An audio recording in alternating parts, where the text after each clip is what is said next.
Oksana Markarova. She is the Ukrainian ambassador to the United States with her head in her hands, stunned, in disbelief at what we witnessed here. Walk us through your reaction, the way this is going to be viewed for the people who are now in the fourth year of an awful war. Many Ukrainians were skeptical about this agreement, and many Ukrainians were worried that President Zelenskyy had been summoned effectively to Washington to sign away the country's wealth because it had no choice.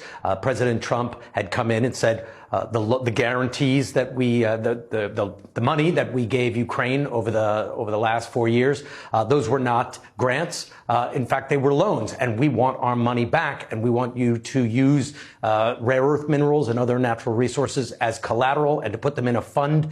And initially, this minerals deal was presented, according to senior Ukrainian officials I've been speaking to, as a deal that Ukraine had to sign on the spot, non-negotiable. They were given 1 hour to sign it.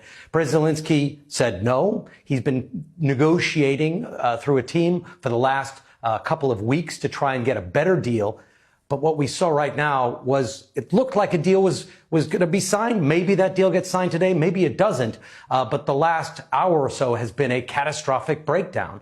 You saw a lot of this raw skepticism. It doesn't seem like there's any goodwill in the room at the moment. And this could be very devastating for Ukraine, because Ukraine is negotiating right now about the future of its country, its potential borders. It's nervous that Vladimir Putin is going to come back and invade again.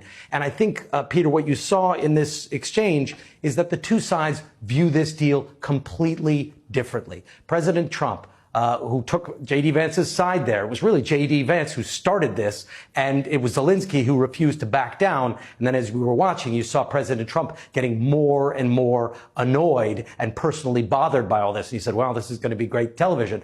But Zelenskyy refused to back down. J.D. Vance was on the attack. President Trump taking his side, because the two sides view this so very differently. President Zelenskyy doesn't trust Vladimir Putin will keep his end of a ceasefire, and he doesn't want to leave the room without some sort of guarantees. And President Trump is saying, you should be thankful. The guarantees you're going to get are his word.